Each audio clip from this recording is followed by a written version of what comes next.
She's my workplace.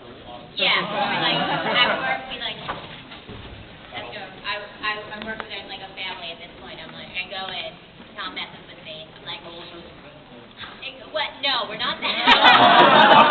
Not that kind of. It's more just like I come in and I say, Tom. That was still in the works.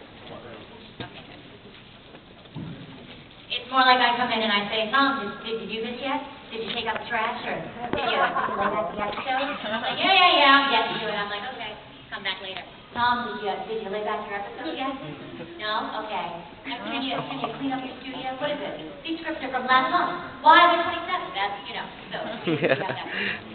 Is Carmen like the angry grandpa? I think Carmen is awesome. He looks sometimes like fun up. He comes in, he's going around, and then he's like, I have a ukulele from 27,000.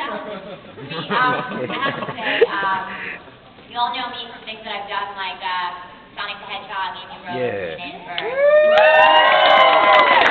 And now Otakon and a whole bunch of other stuff.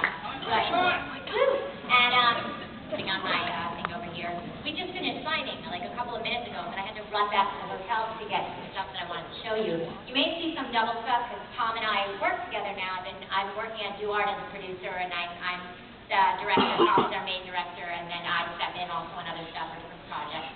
But and I'm going to show you. People always ask me what am I working on, where I'm still doing a lot of stuff that people know about, and then there's stuff that we don't, and we do a lot of animation there.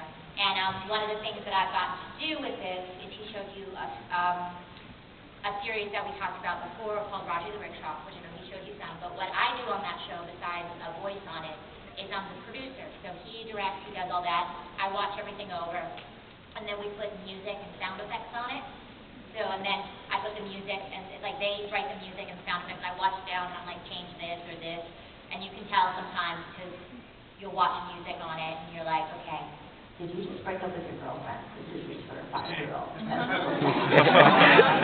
once I'm like, okay, I'm like, listen, I'm just letting you know. He's like, well, it's a scary episode. I'm like, yeah, but I'm 5. He's the target audience for this. I'm like, I'm 5. I just had to sleep with a nightmare for a week. My parents hate this show now. That was scary. It scared me, and I'm not 5. So later on, when it goes on, I have a couple of things. I have people also ask me about other stuff that I've done. There's an audio book that I had done that was Bogey Little Puppy a while ago. I also did an iPod app for it. And I have part of my audio book demo here. And I have some of the Raju video of, I play this big Southern school bus. And I have a little of that with, when it first comes in, when it's first animated, without any music. And then I have the same section with us putting all the music and the effects in. So I thought that would be kind of fun to watch, because it's something that most people don't see. When you're working with anime, you have the music and the effects in there. You already have the whole pie created, and you don't kind of build those things up. So I have to say, it's really cool to be back at Otakon. I was here a long time ago. I really didn't say how long. And then anybody who was here at the same time, I'd have to say, that's so weird that I was 12. No, teasing. But yeah, so I know you were talking with Tom, and we've had a lot of stuff on. Is there any questions or anything you want to hear about in general? Most of you may know how I got started in voice acting. For questions, we'll just have people make lines at the 2 mics, one on that side, one on this side, please, be more efficient. Okay, that's totally fine. You can have people line up, but I'll tell you just in general as a group. Do you guys know how I got started in anime? No. Okay. Well, I do. I've read about it. There's a little bit of it, maybe in the program. I got started in anime through crime. At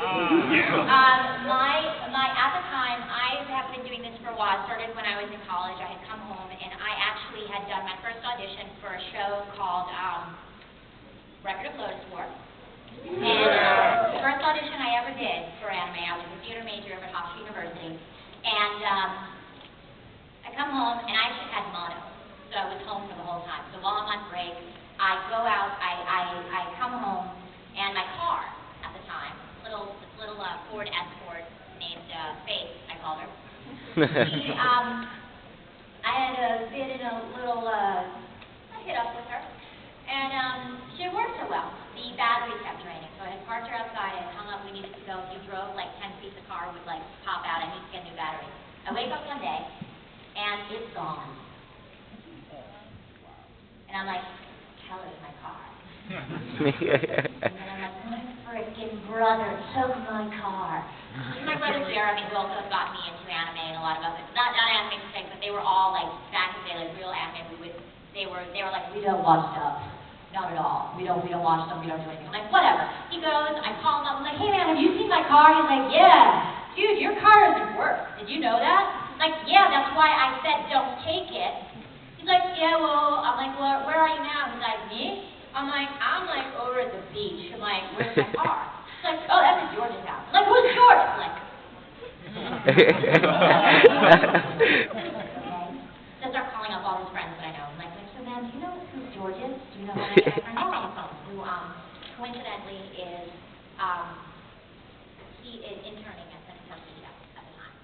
And he's like, I'm like, do you know where George is? He's like, yeah, no problem. Come on, I'll take you.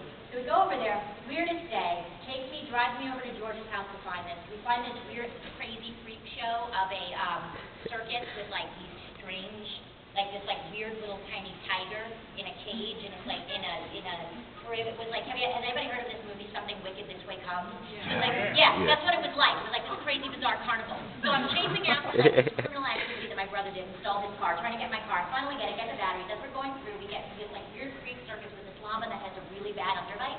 And I've lost the picture since then, but I was like, this isn't real. I don't know what this means, like what this is a sign for. I'm like, but it's crazy. And then he says, at work, I don't know what to do. Do you know anybody who might be interested in auditioning for anime? Because we need to, they're asking everybody to bring in a couple people to audition, and I'm like, how about me? I'm like, I'm only in school for theater, and I would love that. And so I went in, and I walked out of that audition with D-List, which is what wound up happening. I didn't know until 6 months later it took them to get back to me. For a whole 6 months I'd done this audition, and it turned out that they had actually considered me for the role of the Grey Witch also in that, and that they were like, I don't want to cast this in person. So that was the first audition. Crazy car theft, so I always say that it's my brother who got me into anime with car theft.